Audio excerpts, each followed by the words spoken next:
ในพอดแคสต์นิวเวลาชัยวันนี้เราจะพาทุกท่านดำดิ่งสู่โลกแห่งความรู้ผ่านหนังสือ5เล่มที่ได้รับการแนะนำจากบิลเกตส์ซึ่งไม่เพียงแต่เป็นหนังสือที่เขาชื่นชอบแต่ยังเป็นหนังสือที่เขาเชื่อว่าจะเปลี่ยนแปลงวิธีที่เรามองโลกจากเรื่องราวที่กระตุ้นความคิดเกี่ยวกับการเปลี่ยนแปลงสภาพอากาศไปจนถึงการสำรวจความซับซ้อนของมนุษย์และเทคโนโลยีต่างๆหนังสือเหล่านี้ไม่เพียงแค่เพิ่มพูนความรู้แต่ยังเปิดประตูสู่ความเข้าใจและการตั้งคำถามเกี่ยวกับโลกที่เราอาศัยอยู่ติดตามไปด้วยกันนะครับเพื่อค้นพบว่าทำไมหนังสือเหล่านี้ถึงเป็นสิ่งที่บิลเกตส์คิดว่าทุกคนควรใช้เวลาไปกับมัน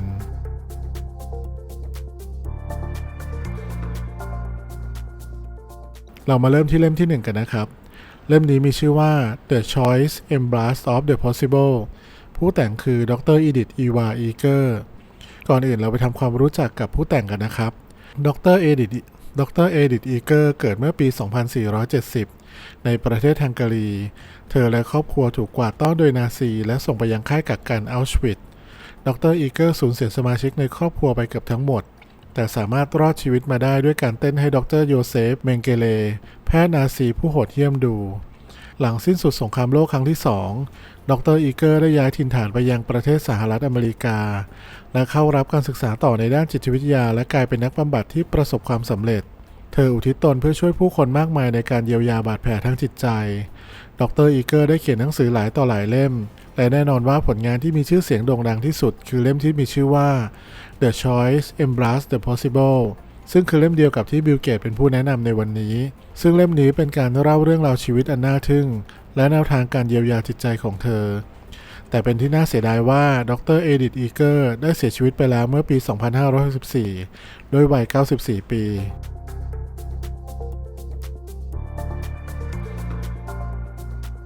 ในส่วนของเนื้อหานะครับ The Choice Embrace of the Possible เป็นบันทึกชีวประวัติอันทรงพลังของดร. อีดิธ อีเกอร์หญิงแกร่งผู้รอดชีวิตจากค่ายกักกันอัลชวิตซ์หนังสือเล่มนี้พาเราย้อนอดีตไปสัมผัสประสบการณ์อันเลวร้ายในค่ายมรณะผ่านมุมมองของเด็กหญิงวัย 16 ปีที่ต้องเผชิญกับความโหดร้ายความสูญเสียและความสิ้นหวังท่ามกลางความมืดมิดดร. อีเกอร์เลือกที่จะต่อสู้เธอเลือกที่จะมีชีวิตอยู่ผ่านพลังแห่งจิตวิญญาณความหวังและการยึดมั่นในทางเลือกที่เธอมีแม้จะถูกกักขังในกรงเหล็กแต่เธอก็ยังไม่กักขังจิตใจตัวเองหนังสือเล่มนี้ไม่ใช่แค่เรื่องราวการเอาชีวิตรอดแต่เป็นการเดินทางสู่การเยียวยาดร. อีเกอร์เล่าถึงบาดแผลทางใจที่เธอแบกไว้การเผชิญหน้ากับอดีตอันเลวร้ายและการค้นพบพลังแห่งการให้อภัย The Choice Embrace the Possible เป็นมากกว่าหนังสือชีวประวัติมันคือบทเรียนอันล้ำค่าที่เต็มไปด้วยแรงบันดาลใจกระตุ้นให้เรานึกถึงพลังแห่งการเลือกที่ทุกคนมีหากจะถามว่าหนังสือเล่มนี้เหมาะกับใครน่าจะเหมาะกับผู้ที่ต้องการหาแรงบันดาลใจผู้ที่ต้องการการเยียวยาบาดแผลในใจผู้ที่สนใจเรื่องราวการเอาชีวิตรอดและผู้ที่ต้องการเรียนรู้เกี่ยวกับพลังของการเลือก The Choice Embrace the Possible เป็นหนังสือที่ควรค่าแก่การอ่านเป็นหนังสือที่จะเปลี่ยนมุมมองชีวิตของคุณไปตลอดกาล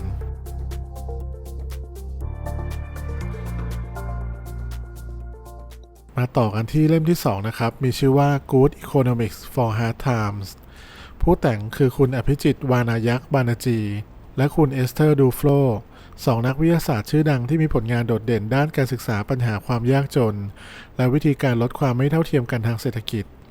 ทั้งคู่เป็นสมาชิกของ Massachusetts Institute of Technology หรือ MIT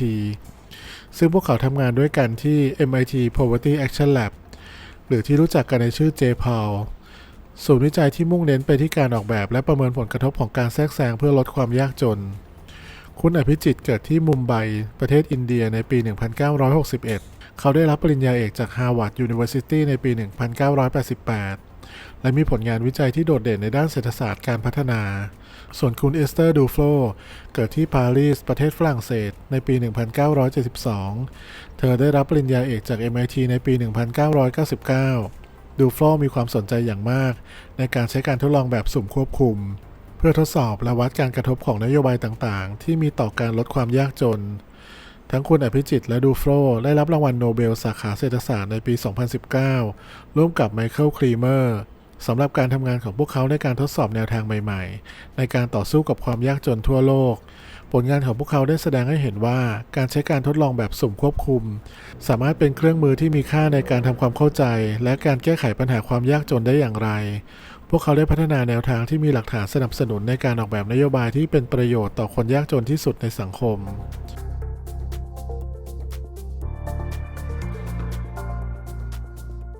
สำหรับเนื้อหาในเล่มนี้ได้ให้ภาพรวมที่ลึกซึ้งและเข้าถึงได้เกี่ยวกับวิธีที่เศรษฐศาสตร์สามารถช่วยแก้ไขปัญหาใหญ่ของโลกได้อย่างไรไม่ว่าจะเป็นความยากจนความเหลื่อมล้ำการย้ายถิ่นฐานและการเปลี่ยนแปลงสภาพอากาศผ่านการใช้งานวิจัยและการทดลองทางเศรษฐศาสตร์หนังสือเล่มนี้เสนอวิธีที่เศรษฐศาสตร์สามารถให้คำตอบสำหรับบางส่วนของคำถามที่ยากที่สุดของยุคสมัยนี้ได้โดยไม่เพียงแต่แสดงให้เห็นถึงปัญหาเท่านั้นแต่ยังรวมถึงการเสนอวิธีการที่สามารถใช้เพื่อหาทางออกจากสถานการณ์เหล่านั้นด้วยหนึ่งในจุดเด่นของหนังสือเล่มนี้คือการที่ผู้เขียนสามารถทำให้เศรษฐศาสตร์ดูเข้าถึงได้และเกี่ยวข้องกับชีวิตประจำวันของผู้คนพวกเขาใช้ภาษาที่เข้าใจง่ายและยกตัวอย่างจากชีวิตจริงเพื่อช่วยให้ผู้อ่านเข้าใจว่านโยบายทางเศรษฐศาสตร์และการตัดสินใจสามารถมีผลกระทบอย่างไรต่อสังคมและเศรษฐกิจโลก Good Economics for Hard Times ยังเป็นหนังสือที่ท้าทายและกระตุ้นให้เกิดการคิดมันเปิดโอกาสให้ผู้อ่านได้เห็นว่าเศรษฐศาสตร์ไม่ได้เป็นเพียงแค่เรื่องของตัวเลขและกราฟเท่านั้นแต่ยังเป็นเรื่องของผู้คนอีกด้วยหนังสือเล่มนี้เหมาะสำหรับทุกคนที่สนใจในการหาวิธีที่เศรษฐศาสตร์สามารถช่วยสร้างโลกที่ดีขึ้นได้ไม่ว่าคุณจะเป็นนักเศรษฐศาสตร์มืออาชีพนักศึกษาหรือแค่คนทั่วไปที่สนใจในการแก้ไขปัญหาของโลกใบนี้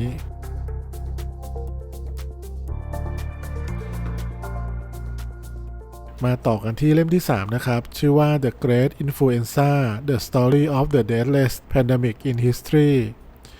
เล่มนี้แต่งโดยคุณจอห์น เอ็ม แบร์รี่คุณจอห์น เอ็ม แบร์รี่เป็นนักเขียนชาวอเมริกันนะครับที่มีชื่อเสียงจากการเขียนหนังสือที่มุ่งเน้นไปที่ประวัติศาสตร์โดยเฉพาะในหัวข้อที่เกี่ยวกับสุขภาพสาธารณะระบาดวิทยาและการเมืองหนังสือที่เขาเขียนได้รับการยกย่องอย่างกว้างขวางสำหรับการวิจัยอย่างละเอียดและการเล่าเรื่องที่น่าดึงดูดใจหนึ่งในผลงานที่มีชื่อเสียงที่สุดของคุณแบร์รี่คือ The Great Influenza: The Story of the Deathless Pandemic in History ซึ่งเป็นหนังสือที่เราจะพูดถึงกันในวันนี้นะครับ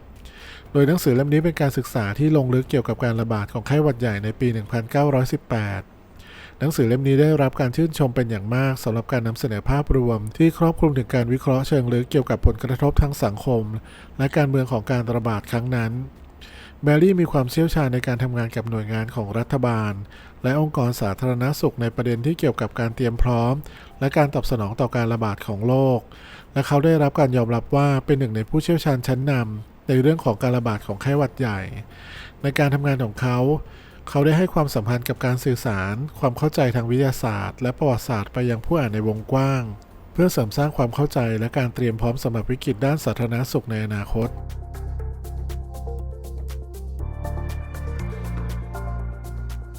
The Great Influenza: The Story of the Deathless Pandemic in History เป็นหนังสือที่ทรงพลังและน่าสนใจซึ่งเล่าเรื่องของการระบาดของไข้หวัดใหญ่ในปี 1918 ซึ่งเป็นหนึ่งในการระบาดที่ร้ายแรงที่สุดในประวัติศาสตร์ของมนุษยชาติโดยฆ่าชีวิตของผู้คนไปมากกว่าสงครามโลกครั้งที่ 1 และครั้งที่ 2 รวมกันซะอีกแบร์รี่เริ่มต้นด้วยการตั้งคำถามเกี่ยวกับธรรมชาติและต้นกำเนิดของไวรัสและวิธีที่มันสามารถกลายพันธุ์และแพร่กระจายไปทั่วโลกในเวลาอันรวดเร็วหนังสือเล่มนี้ไม่เพียงแต่เล่าเรื่องของการระบาดเท่านั้นแต่ยังสำรวจการตอบสนองของสังคมการเมืองและการแพทย์ที่เกิดขึ้นณเวลานั้นหนึ่งในจุดเด่นของหนังสือเล่มนี้คือการที่แบร์รี่ให้ความสำคัญกับบุคคลที่มีบทบาทในการต่อสู้กับการระบาดตั้งแต่นักวิทยาศาสตร์และแพทย์ไปจนถึงนักการเมืองโดยเสนอภาพรวมของความพยายามในการค้นหาวัคซีนและการรักษารวมถึงความท้าทายและความล้มเหลวที่พวกเขาพบเจอแบร์รี่ยังให้ความสำคัญกับผลกระทบทางสังคมและเศรษฐกิจที่การระบาดนี้มีต่อสังคมและวิธีที่มันเปลี่ยนแปลงโลกในระยะยาวหนังสือเล่มนี้ยังเป็นการเตือนความจำว่าการระบาดของโรคเป็นส่วนหนึ่งของประวัติศาสตร์มนุษยชาติและสามารถเกิดขึ้นซ้ำได้อีกในอนาคตหนังสือเล่มนี้จึงไม่เพียงแต่เป็นการเรียนรู้เกี่ยวกับประวัติศาสตร์เท่านั้นแต่ยังเป็นการสำรวจความเป็นมนุษย์ในช่วงเวลาที่ยากลำบากหนังสือเล่มนี้เหมาะสำหรับผู้ที่สนใจในประวัติศาสตร์การแพทย์การตอบสนองต่อวิกฤตสาธารณสุขและผลกระทบที่โรคระบาดสามารถมีต่อโลกใบนี้มันเป็นการอ่านที่ทั้งสร้างความรู้และท้าทายผู้อ่านไปในเวลาเดียวกันพร้อมทั้งเตือนเราถึงความสำคัญของการเตรียมพร้อมและการตอบสนองต่อภัยคุกคามด้านสุขภาพในอนาคตหนังสือเล่มนี้จึงเป็นเสมือนเครื่องเตือนใจว่าโรคระบาดสามารถเกิดขึ้นได้ทุกเมื่อและการเตรียมพร้อมคือกุญแจสำคัญสู่การเอาชนะมัน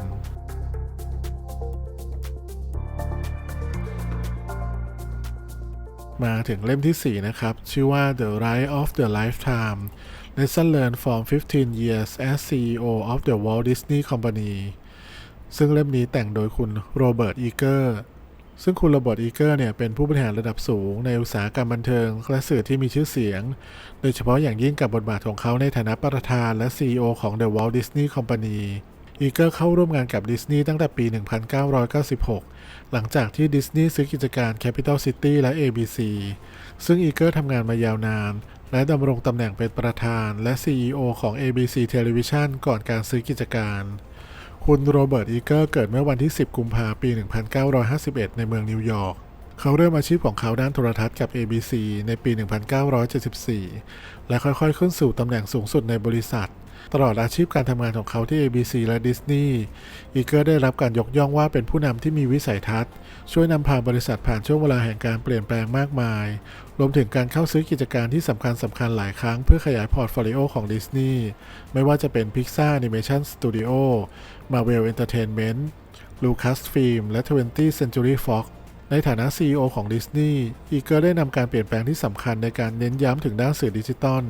และการขยายตลาดระดับโลกของบริษัทโดยการเปิดตัว Disney Plus ซึ่งเป็นบริการสตรีมมิ่งที่ได้รับความนิยมอย่างรวดเร็วและเป็นหนึ่งในผลงานสำคัญของเขาอีเกอร์ลาออกจากตำแหน่ง CEO ในปี 2020 แต่ยังคงบทบาทในฐานะที่ปรึกษาเพื่อช่วยให้บริษัทเปลี่ยนผ่านไปสู่การนำโดยผู้บริหารคนใหม่อีเกอร์ได้รับการยอมรับอย่างกว้างขวางในอุตสาหกรรมสำหรับผู้นำของเขาและความสำเร็จในการทำให้ดิสนีย์เป็นหนึ่งในบริษัทสื่อและความบันเทิงชั้นนำของโลก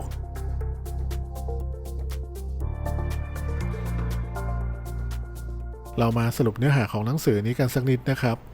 The Ride of the Lifetime Lesson Learned from 15 Years as CEO of the Walt Disney Company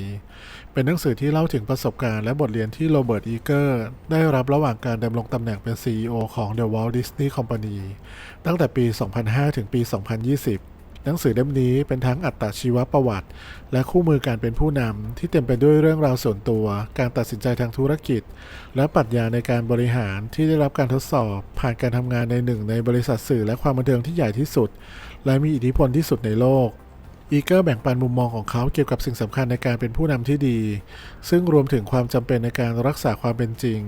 การมีวิสัยทัศน์ความมุ่งมั่นและความสามารถในการฟังและเรียนรู้จากผู้อื่นเขาเล่าเรื่องราวเกี่ยวกับการเข้าซื้อกิจการของ Pixar, Marvel, Lucasfilm และ 20th Century Fox และวิธีการเหล่านี้ไม่เพียงแต่เป็นการเคลื่อนไหวทางธุรกิจที่กล้าหาญเท่านั้นแต่ยังเป็นการตัดสินใจที่ต้องใช้ความเข้าใจอย่างลึกซึ้งเกี่ยวกับวัฒนธรรมของบริษัทและอนาคตของอุตสาหกรรมความบันเทิงหนังสือเล่มนี้ยังมอบข้อมูลเชิงลึกเกี่ยวกับการจัดการและความท้าทายและความล้มเหลวรวมถึงการเรียนรู้จากพวกเขาและการเดินหน้าต่อไปด้วยความเชื่อมั่นอีเกอร์ย้ำถึงความสำคัญของการประนีประนอมความเอื้ออาทรและการมีความซื่อสัตย์ในการทำงานกับผู้คนและวิธีเหล่านี้ช่วยให้เขาสามารถนำทีมของเขาไปสู่ความสำเร็จที่ยิ่งใหญ่ได้หนังสือเล่มนี้ไม่เพียงแต่เน้นย้ำถึงความสำเร็จในอาชีพของอีเกอร์แต่ยังเป็นการสำรวจคุณค่าของการมีความเป็นมนุษย์ในโลกธุรกิจมันเป็นหนังสือที่จะทำให้ผู้อ่านได้รับแรงบันดาลใจจากการเรียนรู้ว่าการเป็นผู้นำที่ดีต้องใช้มากกว่าแค่การตัดสินใจทางธุรกิจที่เฉียบแหลมเท่านั้นแต่ยังรวมถึงความเข้าใจความเมตตาและความกล้าหาญในการตัดสินใจที่ยากลำบากอีกด้วยหนังสือเล่มนี้จึงเหมาะกับสำหรับนักธุรกิจผู้นำและทุกคนที่ต้องการเข้าใจมากขึ้นเกี่ยวกับวิธีการสร้างและรักษาความเป็นหนึ่งในแบรนด์ที่เป็นที่รักของผู้คนที่สุดแบรนด์หนึ่งของโลก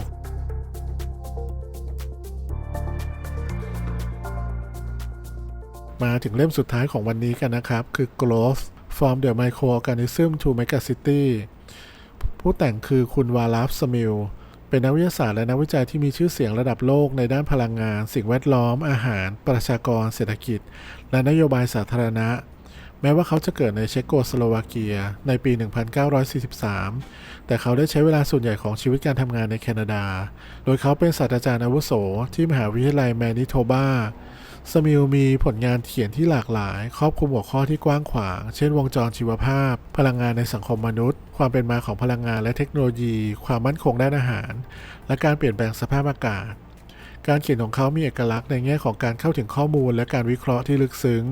โดยมักจะมองหาคำตอบที่ซับซ้อนและหลีกเลี่ยงการใช้คำตอบที่ง่ายหรือหยาบคาย เขาได้รับการยอมรับอย่างกว้างขวางในแวดวงวิชาการและได้รับความสนใจจากผู้นำทางความคิดและนักการเมืองทั่วโลกเช่นบิลเกตส์ซึ่งเป็นแฟนตัวยงของงานเขียนของสมิลและบ่อยครั้งที่แนะนำหนังสือของเขานอกจากนี้สมิลยังมีความสนใจในการศึกษาความเป็นไปได้และข้อจำกัดของการเปลี่ยนแปลงพลังงานรวมทั้งการประเมินผลกระทบทางสังคมและเศรษฐกิจที่ตามมาเขาได้รับการยกย่องว่าเป็นหนึ่งในนักวิเคราะห์ที่เข้าใจดีที่สุดในโลกเกี่ยวกับเรื่องนี้และได้รับการยอมรับว่าเป็นผู้ที่สามารถทำให้เรื่องราวที่ซับซ้อนเป็นเรื่องที่เข้าใจง่ายสำหรับผู้อ่านทั่วไป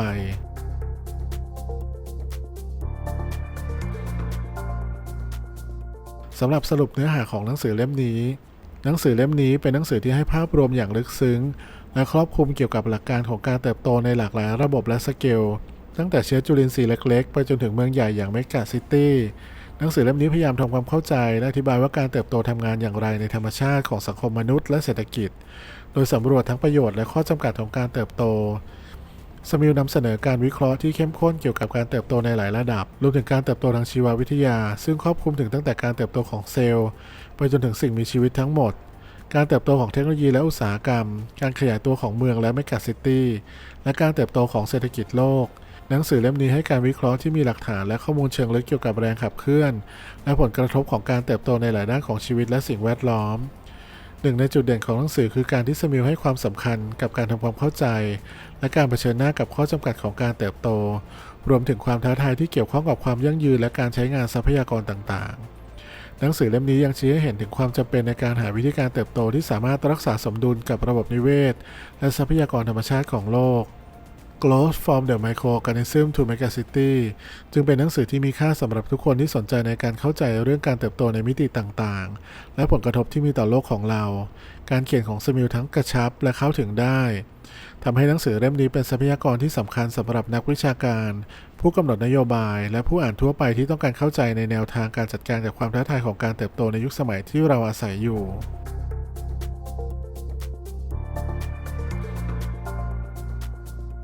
ขอขอบคุณทุกคนที่ร่วมสำรวจหนังสือ5เล่มแรกที่บิลเกตแนะนำกับเราไปในวันนี้นะครับผ่านเรื่องราวและบทเรียนที่เราได้แบ่งปันกันหวังว่าทุกคนจะได้รับแรงบันดาลใจและมุมมองใหม่ๆที่จะนำไปสู่การค้นพบและการเรียนรู้อย่างไม่มีที่สิ้นสุดแต่เรื่องราวยังไม่จบเพียงเท่านี้เรายังมีหนังสืออีก5เล่มที่บิลเกตแนะนำเราขอให้เราค้นพบอยู่ในตอนถัดไปแต่ละเล่มยังคงเต็มไปด้วยความรู้ความเข้าใจและการสำรวจที่ท้าทายและขยายขอบเขตของความคิดของเราอย่าลืมกลับมาเข้าร่วมการเดินทางของความรู้ครั้งต่อไปกับเรากับหนังสืออีก5เล่มที่คุณไม่ควรพลาดขอบคุณที่ร่วมเดินทางไปกับเราในวันนี้แล้วพบกันใหม่ในตอนถัดไปสวัสดีครับ